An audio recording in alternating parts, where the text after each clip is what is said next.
అలాగే కాపు రిజర్వేషన్ ఉద్యమం ఉందనుకోండి, ఒకటి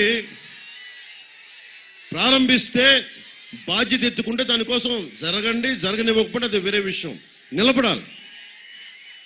ఈ రోజున ఏ ఉద్యమం స్టార్ట్ చేసినా జగన్ మనుషులు ముందుకు తీసుకెళ్తున్నారు.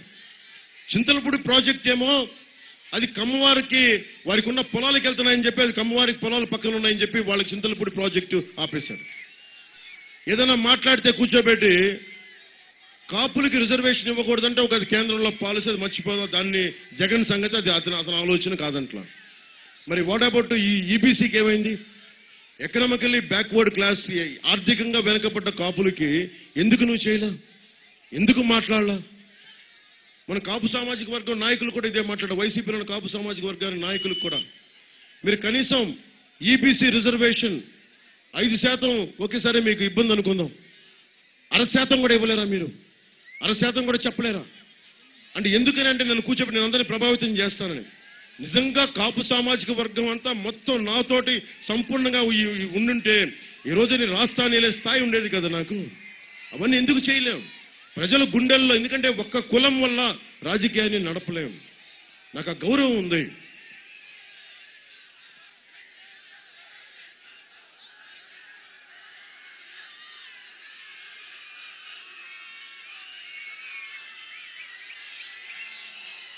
ప్రాజెక్టు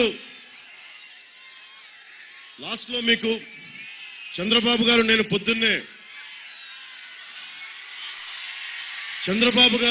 పొద్దున్నే సిద్ధార్థనాథ్ సింగ్ గారు నేను మేము ముగ్గురం కూర్చొని మేనిఫెస్టో రిలీజ్ చేశాం. మనం ఇచ్చిన మేనిఫెస్టోకి కేంద్ర భారతీయ జనతా పార్టీ మద్దతు తెలిపింది. వైఎస్ జగన్ మాట్లాడుతూ ఉన్నాడు కూర్చోబెట్టి, ఆయన మోడీ గారి ఫోటో వేయొద్దని.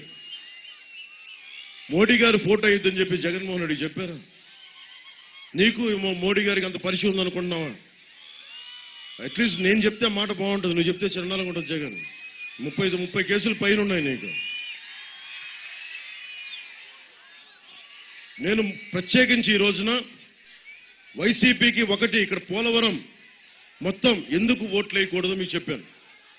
ముఖ్యంగా ల్యాండ్ టైటిలింగ్ యాక్ట్, అది land grabbing act, Jagan land grabbing act. అది ఇప్పుడు మీరు ఉదాహరణకి అక్కడ ఆవిడ బిడ్డను పట్టుకుంది, ఆవిడ ఆ జీప్ మీద, ఆ బండి మీద. మీరేనమ్మా మీ బిడ్డకి ఆస్తి ఇవ్వాలని కోరుకుంటారా మీరు? మీకు మీ నాన్నగారు ఆస్తి ఇచ్చారా? ఎంతో కొంత, ఒక ఎకరమో చిన్న పొలమో ఇచ్చారా మీ నాన్నగారు? మీకు ఎంతో కొంత ఉందమ్మా? ఒక చిన్నపాటి ల్యాండ్ ఉందమ్మా మీకు? ఒక 1/2 ఎకరమో చిన్నపాటి జాగా ఉంది కదా మీకు? రేపు పొద్దున Jagan land titling act, Jagan land grabbing act కనుక వస్తే మీరు మళ్ళీ జగన్ ని చూద్దాం, తండ్రి లేని బిడ్డ అని చెప్పి మీ గుండెలు కరిగిపోయి మళ్ళీ మీరు వెళ్ళి ఓటేస్తే ప్రాణాలు తీసేస్తాడు, సారాలతో చంపేస్తాడు, రక్తాలు తాగేస్తాడు, అది వేరే విషయం. అవన్నీ కాకుండా ఈ నేల ఎవరిది? మనకి వారసత్వాలుగా కొంతమందికి వచ్చింది ఈ నేల. ఉదాహరణకి ఇప్పుడు జగన్ ఏం చేశాడు? పాస్పోర్టే ఉంది, భారతదేశపు పాస్పోర్టు, లైసెన్స్ ఉంది, డ్రైవింగ్ లైసెన్స్. భారతదేశ పాస్పోర్ట్ మీద ప్రధానమంత్రి గారు మోదీ గారు అయ్యారని చెప్పి ప్రధానమంత్రి గారి ఫోటో వేసుకోవట్లేదు కదా. అలాగే డ్రైవింగ్ లైసెన్స్ మీద ఆంధ్రప్రదేశ్ రాజముద్ర ఉంటుంది, లేదంటే Indian union motor driving licence అని ఉంటుంది, కానీ జగన్ ఫోటో ఉండదు. మన దరిద్రం ఏంటంటే ప్రతి పాస్ పుస్తకం మీద ఒక చిరాకైన నవ్వుతోటి జగన్ ఫోటో కనిపిస్తుంది. నీ ఫోటో ఎందుకు వేసుకోవాలయా? మీరు అడగాలి. యువత పవర్ స్టార్ అని మాట్లాడతారు మీరు కూర్చోబెట్టి. మీరు అడగాల్సింది జగన్ని. ఈ కోపం, ఈ స్లోగనీరింగ్ వైసీపీ వాళ్ళ మీద చూపించండి, వాళ్ళ నాయకుల మీద చూపించండి. మీ ఫీజు రీఎంబర్స్మెంట్లు మీకు వచ్చినాయి? ఎవరికన్నా ఫీజు రీఎంబర్స్మెంట్లు వచ్చినాయా మీకు? ఫీజు రీఎంబర్స్మెంట్ రాకపోతే ఏం చేస్తాం? ఎవరిని అడగాలి? కోపాన్ని ఎవడు మీరు చూపిస్తాడు? ఎన్నికల్లో మీరు చూపించాలి మీరు.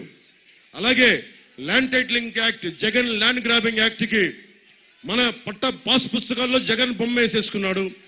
మనకి సరిహద్దు రాళ్లలో జగన్ బొమ్మ.